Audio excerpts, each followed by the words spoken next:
Hello জনগণ, আসসালামু আলাইকুম। আওয়াজ ওঠা বাংলাদেশ চ্যানেলের পক্ষ থেকে আমি স্বাধীন আছি আপনাদের সাথে। স্বাগত জানাচ্ছি আমাদের নিয়মিত আয়োজন জনতার আওয়াজ অনুষ্ঠানে। আজকে আমরা যমুনা টেলিভিশনের একটি সংবাদ নিয়ে কথা বলবো। নির্বাচন চায় না একজন, তিনি হলেন ডক্টর মোহাম্মদ ইউনূস। মন্তব্যটি করেছেন মির্জা আব্বাস, বিএনপির পরিচিত মুখ মির্জা আব্বাস। তো আমরা যেটা করব সেটা হলো, আমরা আমাদের সেই সাধারণ জনগণ, আমজনতা এই মন্তব্যের পক্ষে বিপক্ষে তারা তাদের কি মতামত প্রকাশ করেছে সেটা দেখার চেষ্টা করব। 1,21,000 রিয়েক্ট আছে, রিয়েক্টের মধ্যে 95,000 হাহা রিয়েক্ট, আর বাকিটা না দেখলাম। 95,000 হাহা রিয়েক্ট 1,21,000-এর মধ্যে। তো আমরা প্রথম মন্তব্যটি দেখব।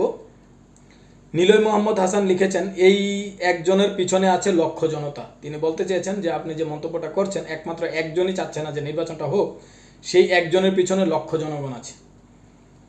আমরা দ্বিতীয় মন্তব্যটি দেখব। ফয়জুল করিম সারওয়ার লিখেছেন, ডক্টর ইউনূসের সাথে আছি আমরা।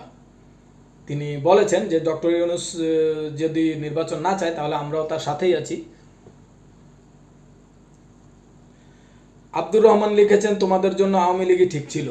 আসলে এইটা এখন একটা কমন মন্তব্য হয়ে গেছে বর্তমান সময়ে। বিএনপির যে কোনো নেতা নেত্রী, যে কোনো উচ্চ পর্যায়ের বা নিম্ন পর্যায়ের যে কোনো নেতা নেত্রী, তারা যে উগ্র আচরণ করছে, তারা যে দাম্ভিকতামূলক যে বক্তব্য দিয়ে যাচ্ছেন, সেগুলোর বিপরীতে আমরা দেখছি সে সাধারণ জনগণ একটা কমন মন্তব্য করে যাচ্ছেন। সেটা হলো, তোমাদের জন্য বিগত সরকার ঠিক ছিল। বিগত সরকার তোমাদেরকে সঠিকভাবে পরিচালনা করতে পেরেছে, তোমাদেরকে সঠিকভাবে টাইট দিয়ে রাখতে পেরেছে। আমরা পরবর্তী মন্তব্যে যাব। এমডি শাফাতুল্লাহ লিখেছেন, আর নির্বাচন চায় একদল, সেটা হলো বিএনপি। তিনি বলতে চেয়েছেন, নির্বাচন চায় না একজন, যার পিছনে লক্ষ জনতা দাঁড়িয়ে আছে, আর নির্বাচন চাচ্ছে একটা মাত্র দল, সেটা হলো বিএনপি। আতিকুল ইসলাম লিখেছেন, জনাব আমিও তথাকথিত নির্বাচন চাই না। তিনি বলেছেন যে তিনি নিজেও তথাকথিত নির্বাচনটা তিনি চান না। রুহুল আমিন লিখেছেন, সাধারণ জনগণ চায় 5 বছর পরে নির্বাচন হোক। তিনি খুব ভালো একটা মন্তব্য করেছেন। তিনি তার মন্তব্যে বলেছেন যে সাধারণ জনগণ, যারা আমজনতা, যারা খেটে খাওয়া মানুষ, যারা আসলেই কোনো রাজনৈতিক দলের সাথে সম্পৃক্ত না, তাদের মনে একটাই চাওয়া যে বর্তমান যে সরকারটা একটু লম্বা সময় থাকুক, এই লম্বা সময় থেকে দেশটাকে একটি সুন্দর অবস্থানে নিয়ে যাক। আব্দুল আজিজ রাহিমি লিখেছেন, কোনো রাজনৈতিক দল নির্বাচন চায় না তথাকথিত একটা দল ছাড়া। তিনিও সেই একই কথা বলেছেন, কোনো রাজনৈতিক দল নির্বাচন চাচ্ছে না তথাকথিত একটি রাজনৈতিক দল ছাড়া। খায়রুল আনাম দিদার লিখেছেন, জনগণ ডক্টর ইউনূসের পাশেই আছে, সময় মতো দেখবেন। তিনি এক প্রকার ইনডাইরেক্টলি একটা হুমকি দিয়েছেন যে জনগণ ডক্টর ইউনূসের পাশে আছে, যদি সময় হয় তাহলে তো আপনারা অবশ্যই দেখবেন।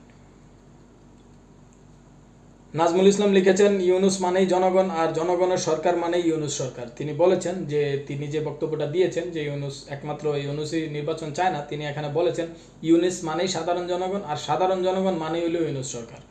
তিনি ইউনূস সরকার এবং সাধারণ জনগণকে একই লাইনে দাঁড় করিয়েছেন এবং একই নামে আখ্যায়িত করছেন। জুবায়ের আহমেদ ফারুক লিখেছেন, হ্যাঁ আমরা সবাই ইউনূস। তিনি আরও এক ধাপ এগিয়ে গেছেন যে আমরা সবাই ইউনূস, আমরা আমাদের নাম পরিবর্তন করেছি, আমরা সাধারণ জনগণ যারা, তারা সবাই ইউনূস। তিনি এমন একটা মন্তব্য করেছেন।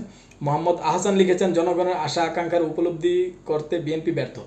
তিনি খুব সুন্দর একটা মন্তব্য করেছেন যে জনগণের যে আশা আকাঙ্ক্ষা, জনগণের যে চাওয়া, সেই চাওয়াটা আসলে বিএনপি উপলব্ধি করতে পারছে না। কেন পারছে না, কিভাবে পারছে না, তাদের ভিতরে আসলে কি চলছে, আমি আসলেই সন্দিহান যে বিএনপির মধ্যে কি চলছে। তারা আসলে কার ক্ষমতা বলে অথবা কার পরামর্শে এই বর্তমানে এই পরিস্থিতি সৃষ্টি করছে এবং সরকারকে সর্বাত্মক অসহযোগিতা করছে, আমি আসলেই আমার বোধগম্য না। হেলাল উদ্দিন লিখেছেন, ডক্টর ইউনূসের সাথে আমরা আছি সাধারণ জনগণ। তিনিও সেই একই মন্তব্য করেছেন যে ডক্টর ইউনূসের সাথে আমরা সাধারণ জনগণ আছি। আব্দুল আওয়াল লিখেছেন, নির্বাচন কেউ চায় না, শুধু আপনারা চান। তিনি বলেছেন অন্য কেউ নির্বাচন চায় না, শুধু আপনারাই নির্বাচন চেয়ে যাচ্ছেন। আহমদ সালাউদ্দিন লিখেছেন, মহোদয় ঠিকই বলেছেন, তবে ডক্টর ইউনূসের সাথে আছে বিএনপি ছাড়া সবাই। তিনিও খুব সাজিয়ে বলেছেন যে জনাব আপনি ঠিকই বলেছেন, শুধু বিএনপি ছাড়া বাংলাদেশের আপামত বা বাকি সবাই এই ইউনূস সরকারের পাশে আছে। আলামিন তাজরিয়ান লিখেছেন, আর আমারে গণনা থেকে বলে বাদ দিয়া দিছেন আব্বাস ভাই, এই সিচুয়েশনে দেশের একজন নাগরিক হিসেবে আমিও নির্বাচন চাই না। তিনি বলছেন যে তিনি যে মন্তব্যটা করেছেন, একমাত্র ব্যক্তি ডক্টর ইউনূস যিনি নির্বাচন চান না, তিনি বলেছেন যে গণনাটা ভুল হয়েছে, একজনের সাথে আরও একজন যোগ করেন, তিনি নিজেকে যোগ করতে চাইছেন। এমডি রয়াল আহমেদ লিখেছেন আমিও চাই না, আর বাকি কমেন্টগুলো দেখেন চশমাটা খুলে। তিনি খুব ভালো একটা মন্তব্য করেছেন, তিনি নিজেও নির্বাচন চান না এবং তাকে অনুরোধ করেছেন যে আপনি চশমাটা খুলে নিচের মন্তব্যগুলো দেখুন। আমানুল্লাহ লিখেছেন এই মুহূর্তে ডক্টর ইউনূস মানেই সংখ্যাগরিষ্ঠ বাংলাদেশি। আলমগীর লিখেছেন ইউনূস সরকার জিন্দাবাদ, তিনি ইউনূস সরকারের পক্ষে একটা স্লোগান দিয়েছেন। এমডি সাইফুল ইসলাম হীরা লিখেছেন নির্বাচন একটা ভাউতাবাজি, কেন ভাউতাবাজি তা বুঝিয়ে বলছি। ধরুন বাংলাদেশে একজন ভোটার আছে, তার মধ্যে এক দলকে ভোট দিল 30 জন, এ দলকে ভোট দিল 30 জন, বি দলকে ভোট দিল 25 জন, সি দলকে ভোট দিল 20 জন, ডি দলকে ভোট দিল 15 জন, অন্য দলকে দিল 10 জন। তাহলে এখানে জয়ী এ দল, তার মানে দেশের 100 জনের মধ্যে মাত্র 30 জন লোক এ ভোট দিয়ে 70 জন লোক বি দলকে ভোটই দেয় নাই। বেশিরভাগ লোক এ দলকে ভোট না দেওয়ায় পরও এ দল জয়ী, তার মানে 100 জনের মধ্যে 30 জনের ম্যান্ডেট নিয়ে এ সরকার গঠন করবে। এটাই ভাউতাবাজি, গণতন্ত্রের ভাউতাবাজি। এই ভাউতাবাজির একটা সংস্কার দরকার। তিনি খুব হিসাব করে খুব সুন্দরভাবে একটা মন্তব্য করেছেন যে আমরা যদি হিসেব করি যে বিশেষ করে 3-4টা দল ভোটে প্রতিদ্বন্দ্বিতা করে, সেই প্রতিদ্বন্দ্বিতায় একটা পার্সেন্টেজ হারে যদি দেখি, সবচেয়ে বেশি পার্সেন্টেজে যারা এগিয়ে থাকে তারাই সরকার গঠন করে।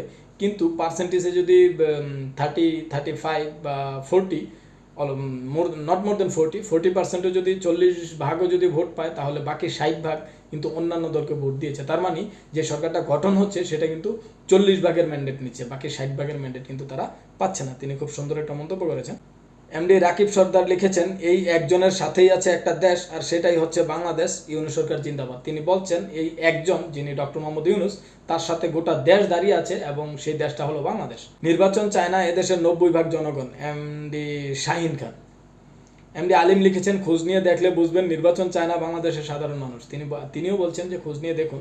তো আমরা আর বেশি মন্তব্যে যাচ্ছি না, ভিডিও বেশি বড় করছি না, তবে আমরা যতটুকু দেখলাম এই মন্তব্যটি যিনি করেছেন মির্জা আব্বাস, তিনি হয়তো মন্তব্যটি করার সময় করেছেন, কিন্তু তারা আসলেই বিগত অ্যাটলিস্ট 6 মাস ধরে তারা যে ধরনের মন্তব্য করে যাচ্ছেন, সেই মন্তব্যগুলোর ফিডব্যাক তারা নিচ্ছেন না। আসলে সাধারণ জনগণ সেটার ক্রিয়া প্রতিক্রিয়ায় কি বলছে, কি বলার চেষ্টা করছে, সেটা তারা দেখার বিষয় না, তাদের দেখার বিষয় না।